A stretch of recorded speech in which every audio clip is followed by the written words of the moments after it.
Yay for technology. I can't hear you. There was a secret tab and it's gone, and we should be good now, as long as we keep it muted on this end. Okay.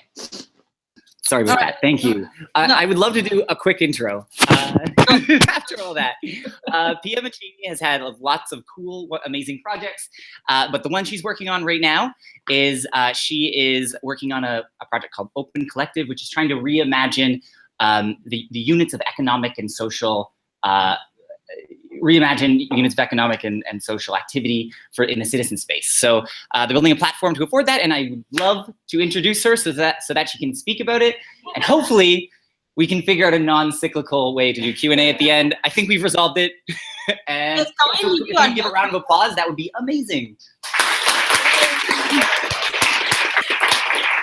Can you leave it unmuted or no? I think we can just leave it like this. It was the other tab, so. Okay, great. Okay, great. All right, thank you. Because I'd much rather this, be a conversation which was gonna be horribly complicated before. But so I'm seeing Patrick running towards me again. No, we're good. Oh, we're good. Okay, great. I'm really sorry I can't be there. I was gonna be there, but I thought I was gonna be in Toronto, but I'm in some random place called Niagara-on-the-Lake. Got out in a way. So I'm really sorry about that. I found out yesterday that I wasn't going to Toronto. Yeah, I know I need help with scheduling. But anyway, so what I'm working on, it's a project called OpenCollective. It's a project that I helped co-found, and I run at the moment. And essentially what we do is we are helping the communities, what we call the associations of the internet generation, receive funding, have some minimal organizational structure, have a viable financial mechanism without needing to create their own legal entity or their own bank account. And where this is coming from is the internet in general has been very good at bringing communities together, as bringing us close together. You are the perfect example of that. But when it comes to giving these communities economic power, we all end up doing the same boring and repetitive tasks. That is figuring out which legal entity do we want, if we can afford to create a foundation, a 501c3, in order to receive funding. It's, if we're going to be able to have enough money to pay for the costs of creating these entities. And I bet we all went through the same kind of pains. And this situation that we're at, where our communities, our crafts, the products that we, our products of love, what we do on our free time, why we come together, our communities, like we're forced to fit into this kind of command and control hierarchical organizations, right? Like LLCs, foundations, nonprofits. It doesn't really matter if they're for profit or nonprofit, but we kind of are forced to fit into what our economic system understands are proper organizations. And these organizations have nothing to do with who we are, right? We breathe open source. We want to collaborate with one another. We don't want to have a president or a executive director or, things like that, right? It's like asking who's the president of the internet. I don't know, no one, everyone, right? And so there is this we are out of sync, right? We are kind of circles in a world that is really made for triangles. And the best example that I have is the pains I went through when I created my own political party. In Argentina, I helped co-found this political party called the Net Party, or Partido de la Red. And we were trying to bring citizen engagement and participatory democracy to the government in Argentina. And we wanted to create a political party to do it, but it was an open political party. It was a decentralized political party. It was who we are, right? We just came together to do this. No one wanted to be the secretary general of a political party, for crying out loud. And so, but in order to receive funding, in order to receive money, we had we were forced to create this kind of super hierarchical political party. And obviously the government wasn't very happy with us, right? Because we were kind of trying to disrupt government. And so they they were putting all these hurdles, and we had to collect, I think it was like 18,000 signatures and in little yellow cards organized alphabetically, manually, like printed pieces of paper, manually organized alphabetically. It was a freaking nightmare. And that is what happens, right? Like our system, the way in which our system expects us to organize has nothing to do with what we want to do or who we are.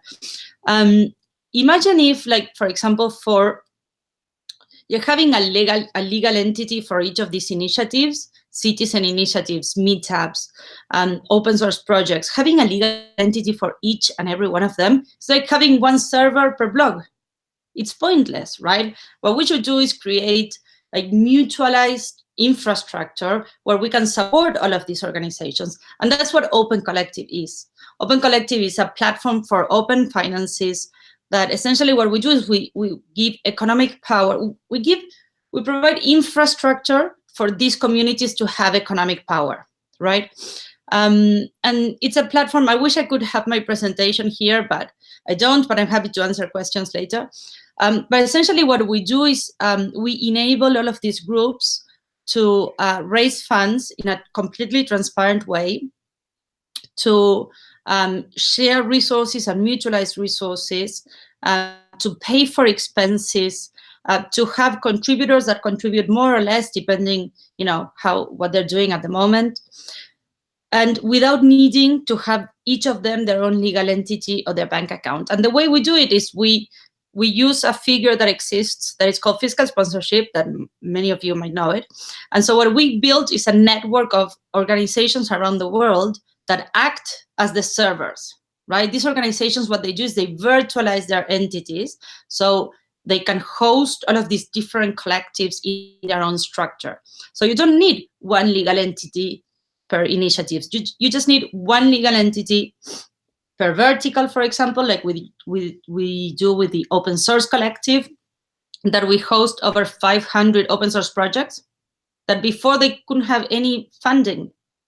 Because what is an open source project? It's like a girl in Nebraska, another one in Stockholm, someone else in Ukraine, right? Just doing code together. How are they gonna receive funding? But open source open source software is the building blocks of our economy nowadays. And they're not being sustained by anyone. They're just being sustained by people in their free time. And so through the open source collective, we're now powering over 500 open source projects to receive funding. And we have developers now working full time for their collectives, supported by OpenCollective. Women Who Code is another great example. Women Who Code is an organization that exists in California, but they have 70 different groups of women who code around the world.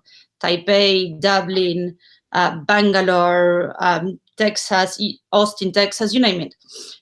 Instead of expecting each of those cities to have their legal entity to receive funding, they're all collectives. And boom, in one day, they're up and running, they're receiving funding locally, they have their own budget, they can manage their own budget transparently. So that's what OpenCollective does. It empowers all of these communities to have economic power. And I'm gonna stop here because that was a lot and I'm running out of breath. So does anyone have any questions so far? Patrick, do you wanna ask me anything? I'd love to have more of a conversation. Any questions?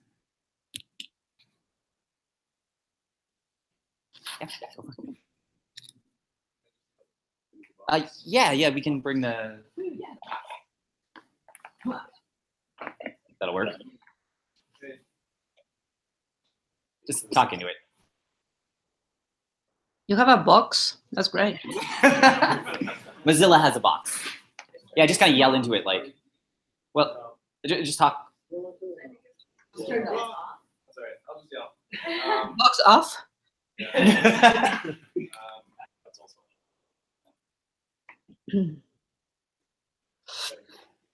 Hey, so I was just wondering, like, what Dan kind of like brought me into and thoughts about like how I understand the kind of institutional aspect of it, but how do you see the self-sustaining economic growing out of it? Like, is it just people really funding it, spending their time, like what is the funding model of the future? Can someone repeat that for me closer to anything? Patrick, can you repeat that for me because I hear you? Yeah. Yeah, was just curious how it becomes. Does it feel sustainable? Is there more pieces to make it sustainable into the future? Is it a funding model that from The an funding economic model point of view? for open source or for just any community? Let's say open source. So, I mean, the whole goal of having collectives is that we make our communities sustainable. So at this stage, the way we're making it work is via subscriptions and contributions. So there's no reason why that wouldn't be sustainable. I think that what OpenCollective provides and the key here is that we are able to connect all of these. We are like a browser, right? Like where these communities that operate at this level, at some point they need to be connected with real entities that are paying taxes and are providing invoices and things like that. And that's kind of the interface that we provide. So we bring that level of minimum organizational structure, very lean organizations that we feel the associations of our generation need. And in that way, we hope to make communities that until now they had no access to funding, we aim to make them sustainable. So I think that the future might bring something like more, if you want, crypto communities or crypto ventures, or like in the crypto space, kind of another way of doing this. But we think that's still pretty far away, and they're still missing that link where we can connect to real organizations. So just to give you an example, for example, Coinbase or Facebook or BNB, they're all supporting open source projects through OpenCollective, and that's just to name a few. Slack, there's many of them. So the reason why they can now give funding to open source is because they are receiving an invoice on their end. There is someone there that is actually acting as the vendor, right? Before OpenCollective, this was like, it wouldn't happen unless, you know, unless each project had their own foundation or things like that. So I think that's kind of the link that we are bringing to the sustainability of these communities. Does that make sense? Thanks. Yeah, one more. Should I go up? I think So there are a lot of benefits to being something like a 501c3, like tax write-offs and access to community space you might not get otherwise. So is there a plan to help people file for something like a 501c3 status? So yeah. Is there a plan to follow something like the Patreon model of taking a percentage of transactions, or is this, I guess, what's your stance on that? So on the 501c3 question, so the whole point of having host organizations is that not every collective needs to go through the process of having their own 501c3. So we have OpenCollective has a 501c3 that we provide fiscal sponsorship to a lot of projects, and we give them that tax deductible donation or receipts to their supporters,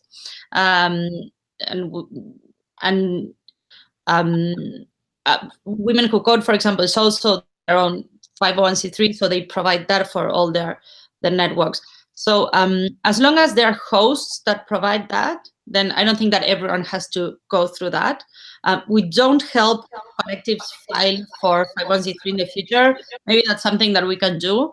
But I think that our value proposition is that you don't need to go and do it. Someone solves it, and then they solve it for everyone, which is kind of the. And then the second question was on revenue model, or what was it? Yeah, so Patreon takes a cut of transactions, and it's obviously very similar. So the question is, what is OpenCollective's stance on? Yep. So OpenCollective has a 5% platform fee. It's the same as Patreon, just for the use of the platform, and then each host has their own fee as well. So, for example, OpenCollective takes another fee for the foundation or for the 501c3. When we are fiscal sponsor, so that would be at 10%.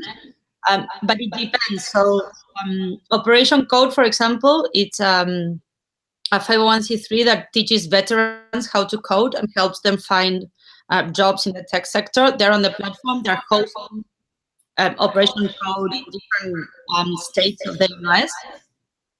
Their fee is higher because they provide them training and different things. So each of the .NET Foundation, for example, is hosting their .NET user groups. They don't charge any host fee. They just want to help. So the host can choose what fee they charge. We're hoping our hope is that a lot of people create OpenCollective Canada, OpenCollective Vancouver, OpenCollective Paris, Brussels. Like, we're seeing many of them already popping up. And the idea is that we grow as a distributed network. We don't want to grow as a centralized kind of, vertical project where we say what should be done. What we want to provide is infrastructure. And then the idea is that other systems can start, or other projects can start providing services for collectives. Collectives can start providing services between them. Hosts can provide better services for collectives, and so attract kind of more collectives into their own ecosystem. That's kind of the big vision. Just real quick, curious to, if you have any questions as like a project lead or someone, whether you, I'd be curious to know whether project leads have any thoughts on this, that they'd like to kind of like, I don't know, pass forward to Pia, whether they think this is beneficial. Just want to leave space for that. Speaking to any project owners right now as like a place where they feel a need.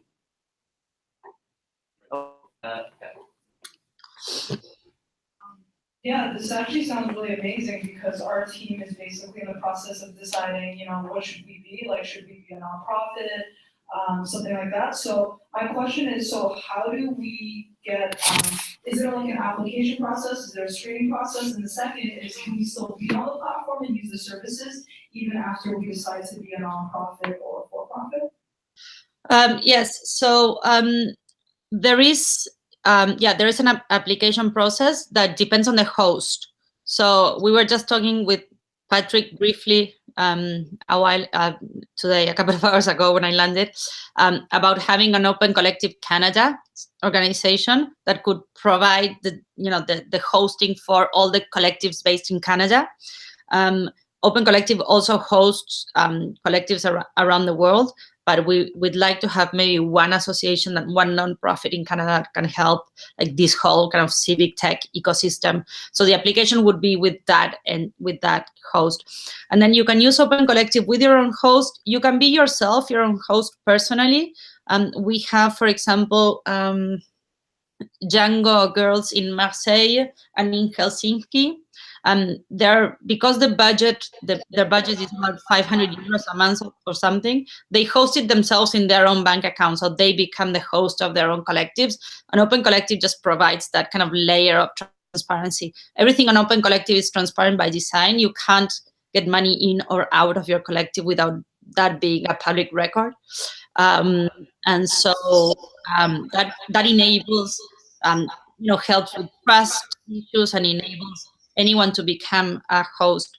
And then if you are your own host, then it doesn't matter if you're for-profit or non-profit. You can use OpenCollective as this way of not only receiving but also money. I went out for a walk. Hey. I'm back. Okay.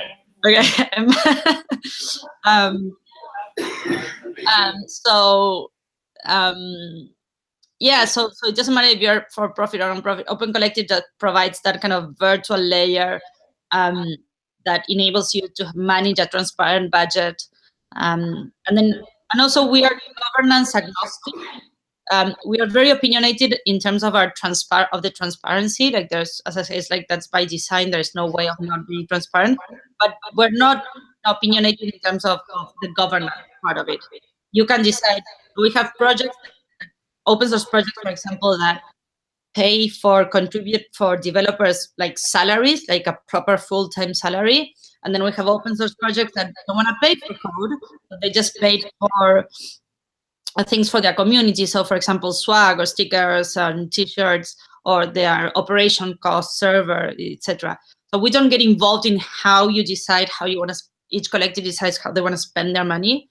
We do get involved in that it has to be transparent and that there's certain kind of layers of accountability built into the platform also. Cool. Thank you. One more question. Mohammed had his hand up. Yeah, thanks. Can you hear me? Yeah. Okay, awesome. You guys did. So I just wanted to figure out if you'd be able to provide an example of an organization that is using OpenCollective, what their process was in terms of coming on board, why they decided to go with you versus registering their own business, whatever it is, and what that case study essentially has been like to kind of like put an actual something for us to see what their experience was like. So we have a lot of projects on the platform. We have like over 1,000 projects on the platform, but I think that there's a couple of very clear cases. So one is the open source that I already talked about. So organizations that support different like their open source ecosystem, like the .NET Foundation or Docker, that decided to create collectives for all their Docker user groups, etc. So that's kind of clear. Another example that I think is super interesting is the city of Brussels. So we created an organization called Brussels Together. Brussels Together is a collective of all the different citizen initiatives in Brussels. So instead of each citizen initiative or group or having, again, their own kind of in their own silos, having their own association and things like that, they just all became collectives on Brussels Together. So Brussels Together provides this platform for citizens in Brussels to just come together and do their initiatives, raise funds without needing their, each their own kind of separate thing. And so you can become a member of Brussels Together for 10 euros a month. And from that money, or whatever, but a minimum of 10 euros a month. And from that kind of pot of money, these citizen initiatives get funded, right? And also resources that everyone needs, like an accountant or a lawyer, they get paid also from their like collective budget. What was the rest of the question? What was the process, or? Yeah, so essentially it was like about why somebody decided to do an open collective, which you addressed and how they went about it, but also more so where they saw benefits as to coming together and how the transparency portion of the open collective kind of lends itself to creating better reporting or yeah, totally. So I think that the transparency aspect of it was it's a big reason why a lot of projects decide to create a collective. We also solve a lot of issues in terms of accounting and keeping a ledger. OpenCollective, essentially what it is a transparent ledger. And so we send to the collectives a report each month with all the money they received, all the money that they spent, all the invoices, how they spend it. Everything is like time stamped, and like our accountants, we use our own platform. Our accountants are like super happy with with that, right? Like it really makes everyone's life much easier. And then so collectives or communities just focus on what they love and what they do instead of worrying about keeping the ledger or the books and paying invoices or receipts. It's like it's a really easy way to manage all of this financial nightmare transparently, and also receiving recurring donations. You can create events on OpenCollective and sell tickets. So if tomorrow you want to create a conference, for example, for your community, you can just create a collective. So Sustain Open Source, that is the conference that we run. We run it entirely on OpenCollective. So we just have the funding there. People pay for tickets there. Our vendors submit their expenses on OpenCollective. We don't even have to reconcile anything because it's the ledger does it. So the platform is built for that. So that's a big selling point also for organizations and why they decide to go with us.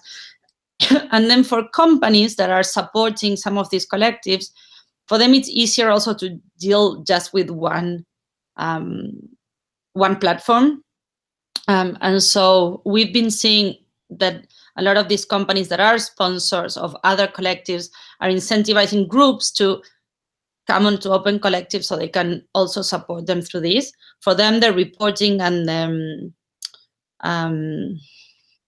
the transparency of it is very, very important, because for many of these sponsors, like not knowing where the money is spent is a blocker. And because everything in the platform is transparent, then it's very easy for them to follow that.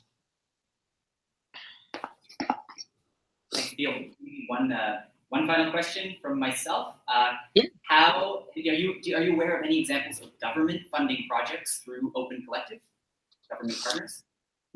So kind of, not yet, but so we are cooking a project with OTF, the Open Technology Fund. They are government funded, and we are gonna be doing collectives for their freedom of internet projects. So there is no issue with government funding collectives, mainly because, again, what's underneath OpenCollective are organizations that can provide the necessary paperwork. So yeah, but that's the only one we have. We haven't had any other experience, but it'd be great to do it. Okay, so did I see one more burning question? Okay, because yeah, the work time is like the beating heart of this thing, and we've gone a little bit over just the tech difficulties, but yeah, Pia, thanks so much for being here. Really appreciate it. Thank you. And I'm sorry it was like hard and complicated. I wish I'll be there some other time, I promise. Thanks. See you later. Bye.